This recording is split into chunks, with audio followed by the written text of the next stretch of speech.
Regardez ce que j'ai récupéré. Les clés du nouvel appart. Petit house tour vide. Là, je suis dans l'entrée, petite porte vert olive. Regardez Mathilde qui va faire son entrée. Hey! Grand placard, ça, pour mettre les manteaux, les trucs et tout. En vrai, je suis contente. Ça, c'est les serviettes des anciens propriétaires qui les ont oubliées. Voilà, on va pas s'en servir. On arrive dans le séjour. Le séjour, il est immense. Bon, là, il y a des cartons au milieu, mais franchement, on a de la place. Ici, c'est mon endroit préféré. J'adore cette ouverture du salon à la salle à manger. On hésitait entre salle à manger ou bureau, et finalement, ça nous plaît trop d'avoir une petite salle à manger pour recevoir. Elle est pas non plus immense, on va pas mettre une table de 12 personnes. On arrive devant la salle de bain des garçons avec une porte qui est peinte très très jolie.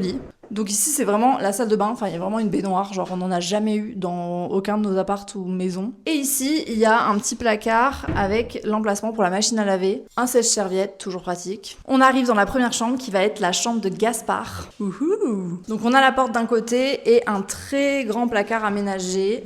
Il va avoir de quoi se faire un dressing de fou. Globalement tout est parquet et mur blanc, donc ça c'est quand même hyper pratique. On arrive sur la seconde chambre qui va être un dressing et un bureau. J'ai durement négocié pour obtenir un dressing dans cet appartement, mais je l'ai eu. C'est la seule chambre qui a pas de placard. Du coup, c'est vrai qu'on a l'impression qu'elle est plus grande puisque toute cette partie-là est quand même gagnée. C'est pour ça que j'ai envie de faire mon bureau et 2 pans de dressing, mais on aura l'occasion de le faire ensemble. En face de cette chambre, il y a ma salle de bain. Pour le coup, elle est beaucoup plus petite et c'est vraiment une salle de douche, puisque là, on a la cabine de douche. Je vous l'épargne parce que vraiment, ils n'ont pas fait le ménage. Ici, on a la petite vasque avec mon rêve d'influenceuse, ce placard miroir. Me demandez pas pourquoi, c'était mon dream d'avoir ça. Les toilettes, je vous épargne, mais franchement, c'est la pièce la plus décorée de la maison. Et enfin, la troisième chambre qui va être notre chambre avec Samuel. Puisque oui, on va redormir ensemble, Samuel va se faire opérer, croisons les doigts, il ne va donc plus ronfler. Donc, on va pouvoir redormir ensemble. Donc ce sera notre chambre, il y a un grand placard qui va être le dressing de Samuel, il faut bien que je lui laisse un peu de place pour ses affaires. Grand placard aménagé, en vrai, je pense qu'il va être bien. Ses affaires ne remplissent même pas le placard, je vais pas vous mentir, il est minimaliste.